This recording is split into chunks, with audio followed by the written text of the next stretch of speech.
Yo, yo, yo. This is Candy B Knittin. I'm Candy B. I be knitting. And today I be showing you what's in my yarn gym bag. I also thought since today is the 31st of January, last day of the month, I'd kind of check in on a few of my goals for this year. And what's in that bag actually dovetails really nicely into that topic. So, in reflecting on last year, two things came to mind. One, I made, I'm pretty sure I made one shawl last year, and one of my favorite things to knit are shawls, specifically Shawls by Stephen West. And two, I mentioned wanting to get out of bed on the weekends, get my day started. Um, and so I have since cast on two shawls that are in this bag. Um, and I'm just going to start pulling them out because I don't know which is which. And so the idea being on the weekends, I get up a little bit earlier than everyone else. Well, not earlier than my kids, but I get up a little bit early, have a little bit of alone time in my craft room, and work on my shawls. And then the idea being that working on two shawls in tandem, like I've been seeing, I completely forget her name at the moment, but a lot of people are doing this, like do all of your cast-ons for the year, like at the beginning of the year, and work on them throughout the year, which I don't need to do all of that, but the idea of like, I know I want to get more shawls this year, let me go ahead and cast them on and kind of get that energy going is kind of cool to me. So I talked about, oh, they both came out fairly easily. I guess we'll talk about, since I mentioned Stephen West, we'll talk about my Stephen West shawl first. And I kind of alluded to this one the last time we were together. This is my 29 Bridges free with purchase tote bag. And inside of here is an exploration station by Stephen West. And it is on the cover. And it comes from the book Best, oh my God. West Knits Best Knits volume or number one shawls, and he's wearing it on the cover. It's the first pattern in the book, and I want to say that at some point this was one of his mystery knit-alongs. I've been meaning to Google all the mystery knit-alongs and see what order, because I eventually I do want to knit every Stephen West shawl, and so it would be cool to see what the order was of each of the mystery shawls on top of all the other patterns. Okay, so yeah, this is one of those. There's like all these wedges going back and forth, and then it goes into a brioche, and then there's like a slip stitch, some stripes, and then it ends with some chevrons. And the last time I showed y'all this shawl, these were my four colors. So I had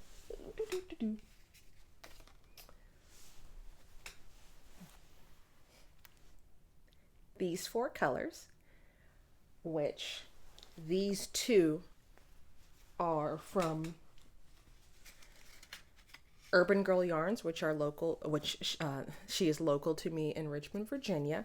And this is her Virginia fingering base, which is a 2-ply fingering, superwash merino 10% nylon, which I'm really enjoying working with. And this is the Michelle Obama colorway, and it's kind of yellowy blue.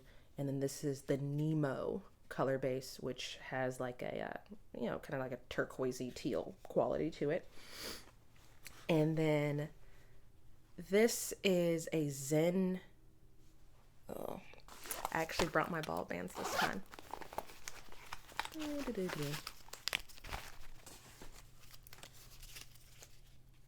Yeah. Zen Yarn Gardens yarn, which I think does not dye yarn anymore. This is milled in Italy, hand dyed in Canada, and it's super fine, superwash merino, 10% nylon, super fine fingering. And this is a one of a kind fingering base. And this is Passion Knits yarn, and the colorway is just called Yellow, And this is what she calls her spellbound base, but it's a 75 superwash merino, 25% nylon fingering weight. And so my plan was kind of blues and yellows to get bluey, greeny, yellow together. And then this is like a little color pop. And this is color A, by the way, which makes little stripes in between all the wedges. And I started knitting, and this is, I think this was B and then C. Or no, this would be, yeah, B and C, and this is D. And I started using this one, and it just, something was throwing me off, because this is like these two colors are super punchy. And I thought originally, first of all, these are both Urban Girl yarns. So I was like, oh, I'll use them together in a pattern. They both kind of have a bluey green quality. But then these two are like super duper punchy. And then this one is like, you know, has a nice vivid quality to it. And this one's more laid back, which was fine. But it still felt like it was like trying to compete with these. And it really can't compete with these, because this is just a little bit more subdued. And so I was just like, I'm not liking this. And I was thinking to myself, what am I going to do? And I was just like, I think I'm going to take that one out of the equation. And this is as I'm knitting this up. And I'm like, oh, what am I going to do now though? And so I sat there and thought to myself, I was like, I wonder if I have a ballet pink yarn, like a ballet slipper pink yarn, because I feel like I need something way, way turned down. And that is the benefit of having, you know, a collection of yarn. I went digging around, and I found this one. And so this is now my color palette for my Exploration Station by Stephen West. And this fourth yarn here is Haynes House yarn, which I believe, if they're not based out of Maryland, they're based out of Northern Virginia, but I believe they're based out of Maryland. And this is something I got from Maryland Sheep and Wool. And I love them because they have a story behind every single yarn they dye. It's not just, oh, a colorway name. This is their Bare Feet sock yarn, 75% merino, 25% nylon. And the colorway is Every Good Bajan, and the colorway story. Every good Bajan household has a braided hibiscus plant in their yard.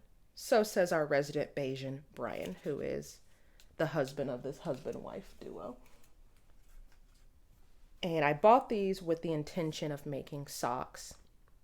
And I have a complimentary skein of this type of yarn to make socks with, but I figured with a Stephen West shawl, I probably will definitely have yarn left over, and so I can I'd still definitely be able to do something sock adjacent. And I'm really like, as I'm knitting with this, I was like, oh, these are going to make really great socks. 2-ply fingering weight, not so much, but this is just, 75-25. And so this is where I'm at. Let me show you where I'm at on my Exploration Station. And I started off doing like a wedge every morning, but it's going to get to the point where it's way too big. And so I'm just kind of working a little bit at a time, a few rows, making sure I'm staying organized. And then at the end of my little morning sessions, doing some sort of end management as far as like, weaving in ends as I go and making sure everything's nice and neat, double checking my stitch count, tangling my yarn. Wow, I really got this in here bad. None of these are connected, so I don't know why they're so badly tangled. The Nemo is connected right now, though. Whee! Okay. Is my color A connected? No, my color A is not even connected. So, put this over here. I'm using the Nemo right now on this. I think I'm on wedge. Actually, I can count. But yeah, I'm on wedge 5. 1, 2, 3, 4, 5. And it's, let me get a good little thumbnail situation for y'all so y'all can really see what's happening with this.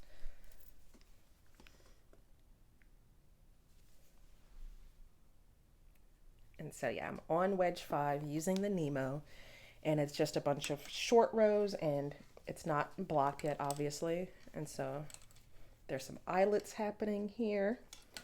And so far, so good. I'm really happy I cast this on. I was just like, oh, I should, I have these other whips I want to finish. And, casting on a shawl would be a nice little treat after that. But at the same time, I'm just like, I don't need to treat myself in my own hobby. If I want to make something, I'm going to make something.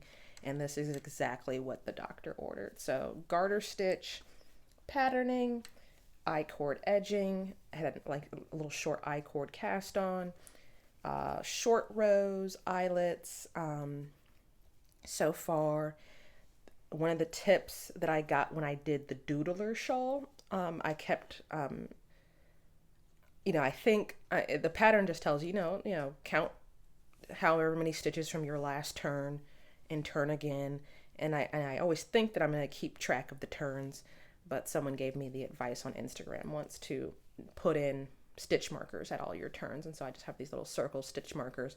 And if you've made the doodler or you've made this, that advice will make a lot of sense. And then that also kind of puts me, the thing I love about Stephen West is that I was very intimidated by his patterns at first, because they're like, oh, that looks super complicated. But most of the complication comes from all of the different colors that's happening. But the basic shaping is fairly intuitive. And once you read one section, you kind of get a feel for what's going on. And so, once you're working these short rows, it's just like boom, boom, boom, boom, boom. And it's pretty obvious. The only thing that was not obvious was that I was ready to get on this camera and fuss out Mr. Stephen West, because he had some areas, because obviously this purple is my color A, and there's a stripe of color A between each of these sections. And you can see here, it connects here and goes down here, but over here it connects here and go down here. And so there's areas in the pattern where you cut yarn A or you don't cut yarn A. And there was in the beginning of the pattern, he says cut yarn A, and I cut it. I'm just like, I didn't have to cut that. Why are you creating extra ends? What's going on? And I realized it said do not cut yarn A. So I went through the pattern and highlighted all the areas so that, when I get to those areas of when I'm supposed to cut yarn A, it's very obvious to me. But that was my mistake. And then I have a few little ends here, but they're mostly, I weave in with my tapestry needle, and then once the yarn's too short, I kind of just leave the ends hanging. And I'm also kind of pulling a lot of them through the actual I-cord. So after the I-cord's made, I'll tuck some of these into the I-cord. And just try to stay on top of that. I don't do what's called the weave-in Steven, because I find it kind of, it creates bulk in places where I don't necessarily want bulk. And it can just kind of, it throws me off my rhythm when I'm there. I'd rather just knit, and then all at one time go back and weave in ends. But this would be a lot of ends to wait to the end of the project, and it would kind of be getting in my way. So I did kind of do a little bit of management, and then every single time I work on it, I do a little bit more management. And so that's where I'm at so far. I just got a little progress keeper just so I, whenever I'm starting a shawl, sometimes, especially this is garter stitch and I'm doing short rows, it's kind of hard to see where it's the wrong side and what's the right side. Now it's pretty obvious that this is the right side and this is the wrong side. But when I'm just first starting out, I always like to have a stitch marker or a progress keeper. And then it's just nice to have just something pretty to look at while I knit. So that's my exploration station so far. I'm greatly enjoying that. Good idea, me. And then I told y'all I'm working in tandem, which is an interesting way to work. And so I work like a little wedge on here, and then when I show you the next project, it's going to be pretty obvious how I'm working on these two.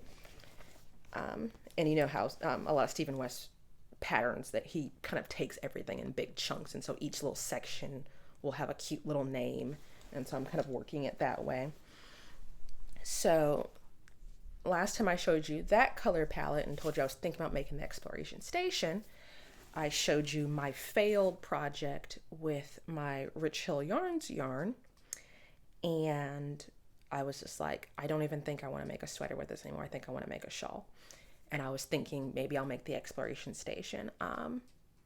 But I was like, no, I'll go ahead with that because I went to my Ravelry, which I do have a Ravelry. I don't usually share it because I don't really use it properly. Like, I don't have a lot of project notes. I mostly just use it as a shopping cart.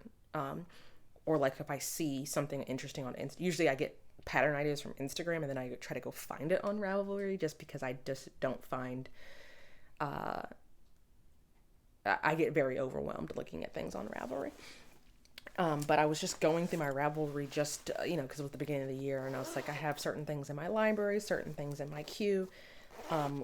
Let me kind of refresh this and, find some of these, because, I do that too, where I'll be searching for something on Ravelry and I'll save the search and then I never go back and look at it.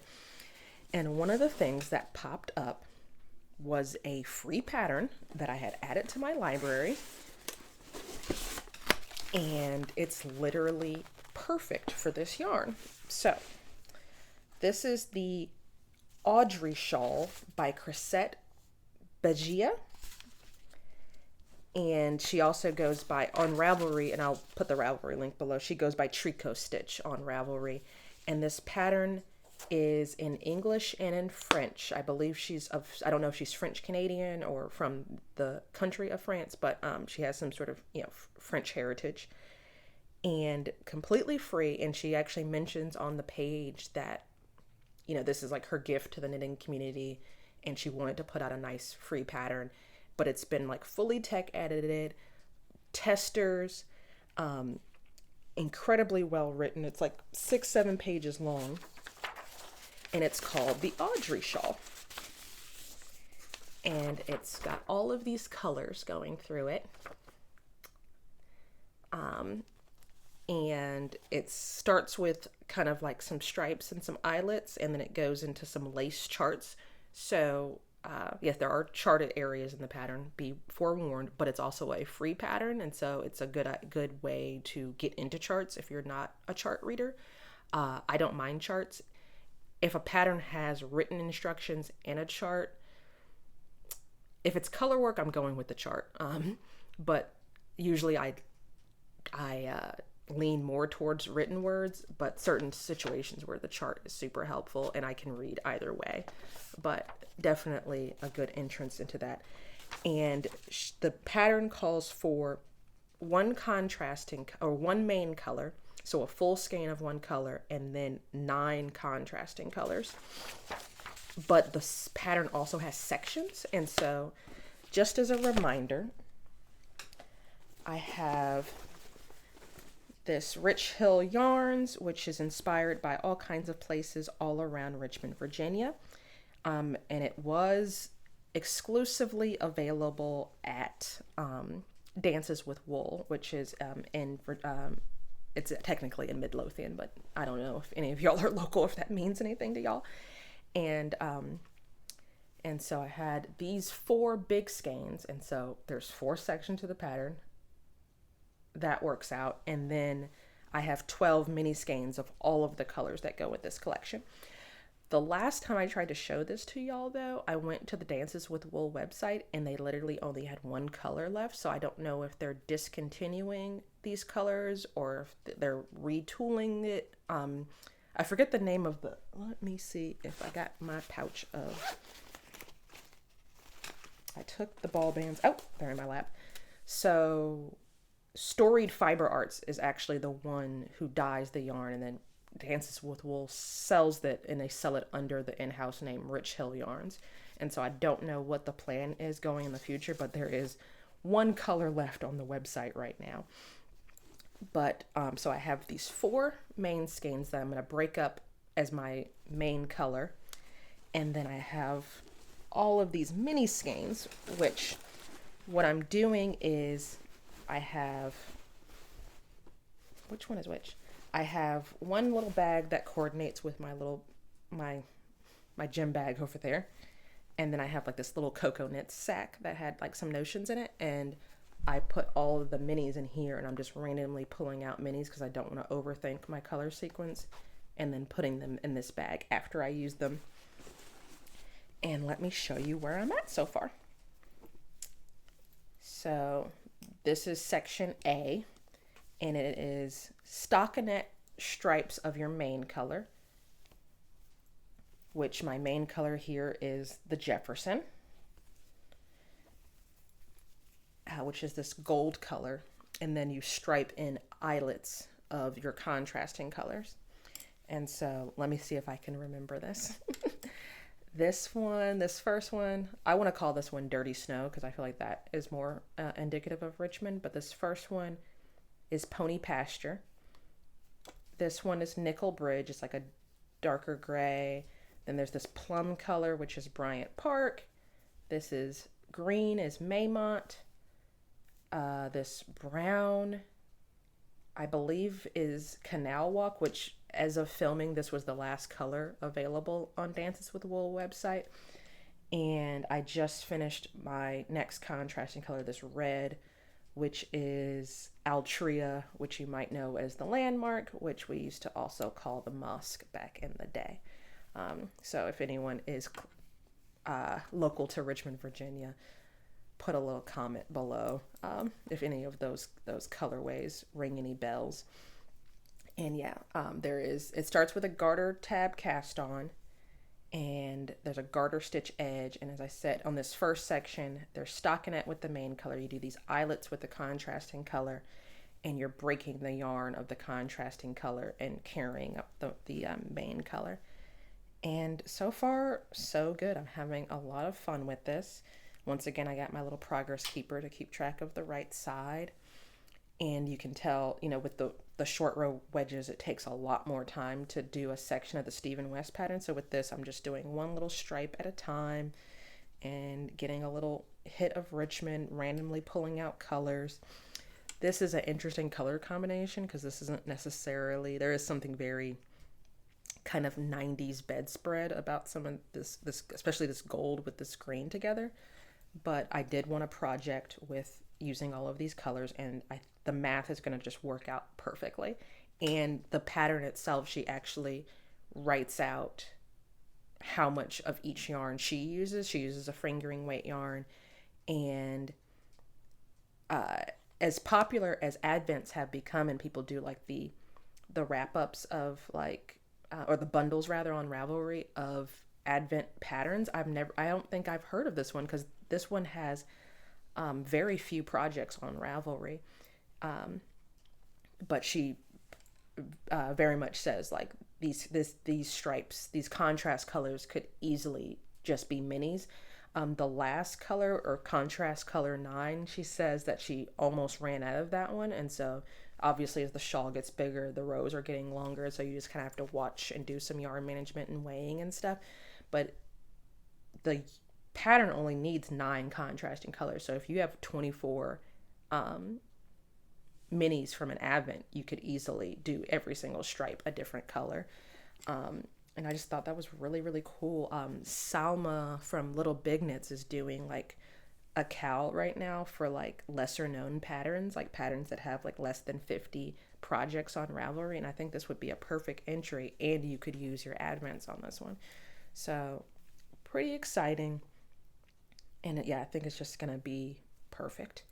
I have 1, 2, 3, 4, 5, 6. I have 3 more contrasting colors to do in this section. And then it starts to go into the lace charts. And then she has like this kind of crochet bind off with some loops that you do. I think I'm just going to do like maybe like an I-cord bind off with one of these big skeins I have. And then I'll still have a bunch of these big skeins left over because I'm doing them all as the main color, and I only need 100-gram skein of the main color. But the thing with this is now I don't have to treat this yarn as so precious because I will officially have one nice big Richmond project, and then I can use these colors in any other way that I want. And so pretty excited about that. That's the shawls. That's what I wanted to show y'all. I've been so I've been like looking forward to Saturday and Sunday morning and getting up and just working on a few rows, weaving in a little bit of ends. And I will have at least 2 shawls this year, which I think is pretty good considering I made 1 shawl last year.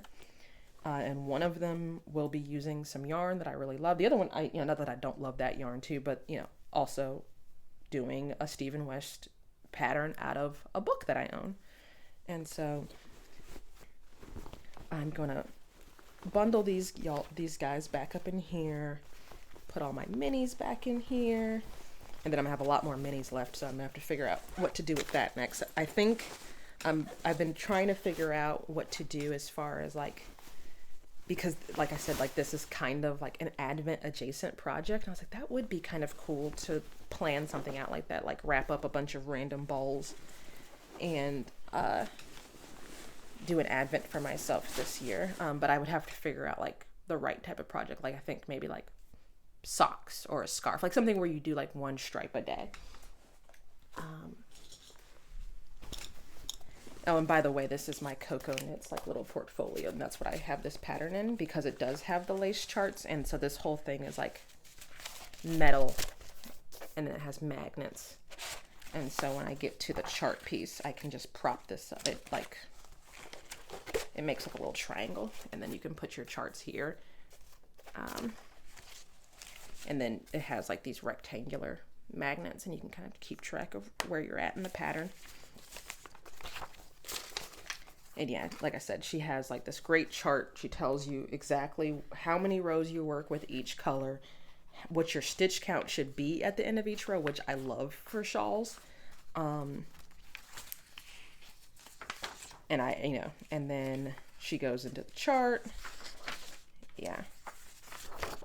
Nice charts, everything. And yeah, this is a really great pattern. And so definitely check out the link below if you are interested. And of course you could use scraps or minis, or you could probably just get 2 full-size skeins and do all of it in one solid color if that is your thing. That's not going to neatly get back in the bag in a timely manner. The next thing I wanted to show y'all is going along with one of my goals this year. I had a bin that I showed y'all full of things that needed to be mended or addressed in some way. And all I did was I set a timer for 30 minutes a day. 15 minutes, I really can't get into the right headspace, and an hour is just, I'm going to be looking at my phone every second to figure out when an hour is going to be over. But 30 minutes seems to be my sweet spot. And I set a timer for 30 minutes a day. And I got through all of my sock mending, and like literally as I'm mending socks, I'm finding holes and weak points in other socks and adding to the pile, and I still got through the pile. And just doing the 30 minutes a day, I didn't do it every day, but it got me into such a habit that it felt very natural. And so I was like kind of just doing it on my own without being forced to do the 30 minutes. And so, I started this bin and I was adding stuff to the bin, and now it's to the point where I don't need the bin anymore. I just, when something needs to get fixed, it gets fixed. So I've caught up with all of my sock mending. But if you remember, there was a pair of socks in the bin that were commercial socks. They were Gap socks that were wool, that I just had an attachment to because I had spent a little bit of money on them, and I felt like they were nice socks. They just, were kind of weak, especially in the back of the heel and at the ball of the foot. And I know how to knit now, and I know how to mend socks now. So I was like, oh, I can mend these. Then I went to church, and someone at church was wearing hand warmers, and they were knitting, and so then we start talking about knitting, and we're like, oh, I knit this, I knit this, I knit this. But they were wearing hand warmers, and they were like, I didn't knit these are old socks. And they were like ruffles all down it. And so they had taken just the top of a bunch of old socks and kind of made this little hand warmer for themselves. And I was just like, I kind of want that. Oh, that's not a bad idea. And so I took my socks and I made these.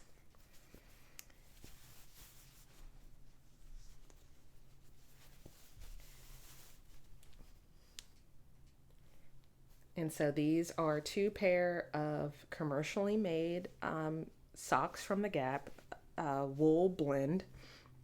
And this is the top of one sock. You can see like the commercially made like hem, or ribbing down here. And then this is the top of another sock. And then so I just took the rough ends and sewed them together. And I just took a needle and thread and went over each, kind of V-stitch, kind of like I was seaming actual hand knit stuff. And so I just put the wrong sides together and sewed them together. That's the inside of it. And made myself some hand warmers. And I was really scared because I told y'all, like, I had an emotional attachment to these old socks. I feel like y'all can relate. I don't feel like this, y'all aren't gonna call me weird for this. I just really like these old socks.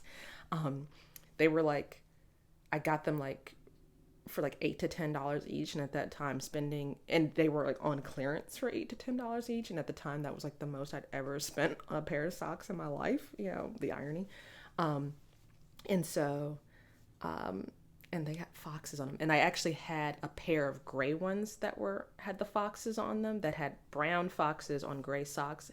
And those completely like were obliterated because I wore them so much. And so I stopped wearing these as much.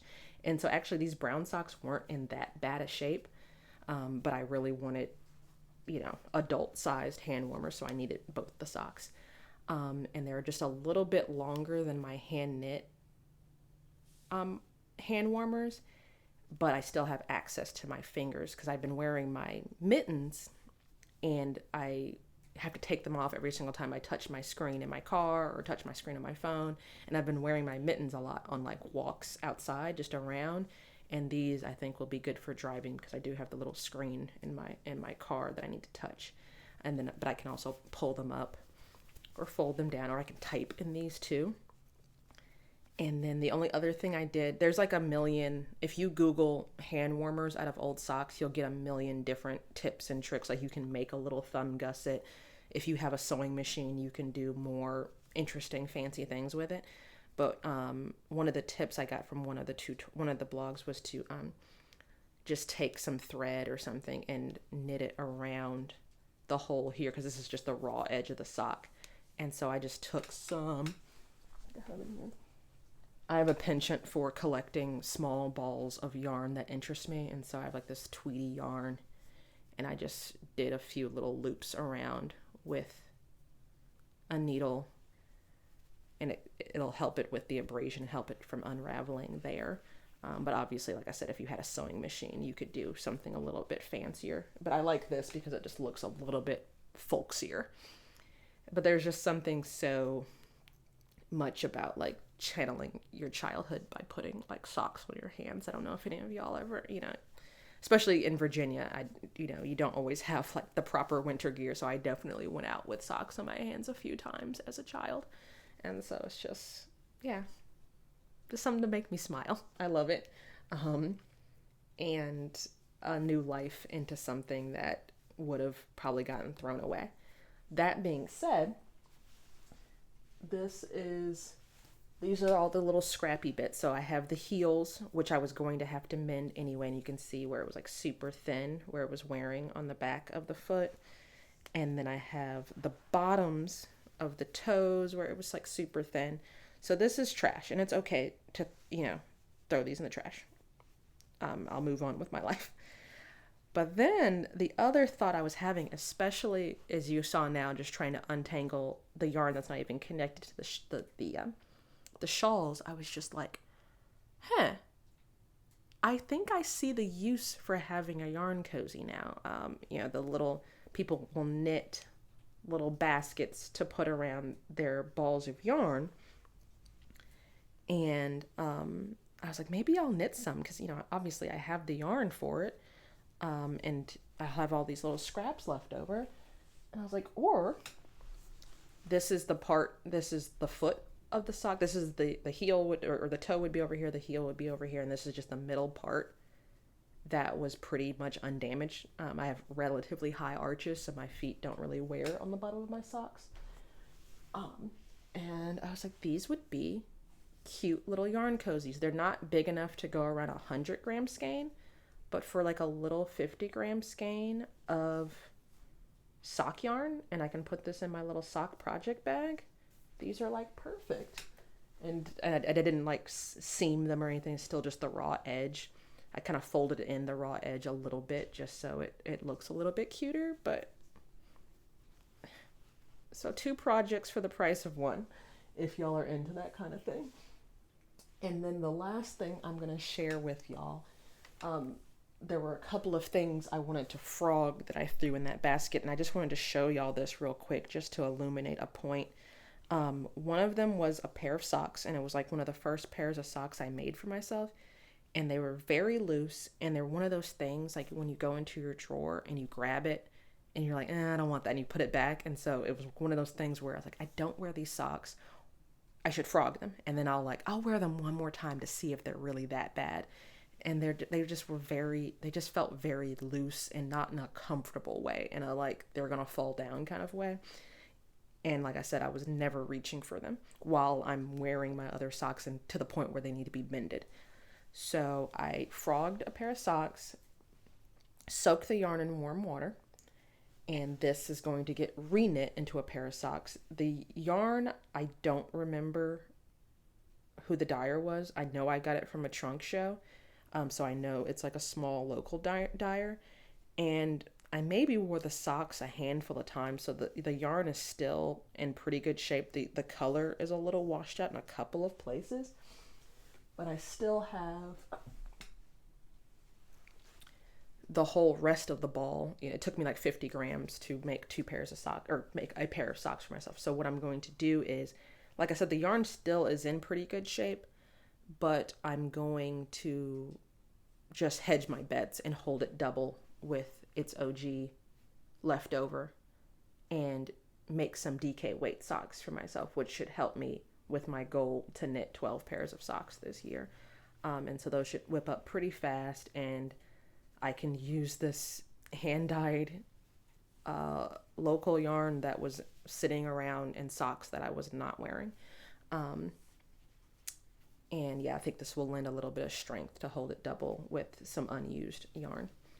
So that's that. But you'll notice that this is, even though I did wash and soak them, I mean, they were on, and I think this was before I discovered size 0 needles. So these were probably knit on like size 1 or size 2 needles, probably size 2 needles, to be honest with you. And so wool yarn knit on very tight needles at a very tight gauge. It's still pretty wrinkly even from being washed and reskeined. And then I wanted to show y'all this. This is a hat that I knit for my older daughter when I first started to knit, and she was like 2 or 3 years old, and I knit her a hat out of this ball of silk yarn I got from the thrift store. And her head is bigger now. And it was also like a hat where like she could have her little afro puff out of the top of it. And so it was a very specific type of use, and she wore it maybe 3 times all in all. And she's much bigger now. And both of my kids, I don't think my second born even wore it once. So I was like, let me just go ahead and frog this. But this was silk yarn, and you can see I frogged the hat, and then I steamed this. And I just wanted to show y'all the difference here between the 2 yarns. This wool, knit into socks, soaked in warm water, still has a lot of crinkle in it. And then this silk yarn, which is also fingering weight yarn, that was a hat, knit on maybe size 3 needles, just frogged it and steamed it, and it came out like I could see it like completely relax as soon as the steam hit it. And so just illustrating the point of when people say the memory of a yarn. Wool has a lot of memory, silk has very little memory. And I was thinking to myself that I would make maybe some scrunchies out of these, because it is silk, and that's, you know, the preferred material to have close to hair. But I'm like, am I really gonna make a bunch of little scrunchies? Y'all know how much I hate knitting small weird things. And I just came from a yarn swap where there were some very generous people, so I think this is going to go to the next time I have a yarn swap. I'm gonna take this along with my leftovers from earlier, and someone can do something else with this. And I I have a big table full of other things I could show y'all, but I think I'm gonna leave it there. If you want to chat with me, do so in the comments below. Like, subscribe to this video, share it with a friend. You can email me, candibknittin@gmail.com. I'm on Instagram @Rulude. I'm also on Blue Sky, candibknittin. I haven't really done much with it. I've been mostly talking about what I'm watching on TV, but if that's something of interest with you, find me on Blue Sky. I'll put the link below if that's something y'all are into. You can also buy me a coffee on the Ko-fi. I do have plans. I think I'm gonna start maybe a blog over there or something. I need to utilize that better, so there's actually stuff over there for y'all to see. But let me know in the comments, we're at the end of the longest month of the year. How are things going for you so far? Let me know. Until next time, peace.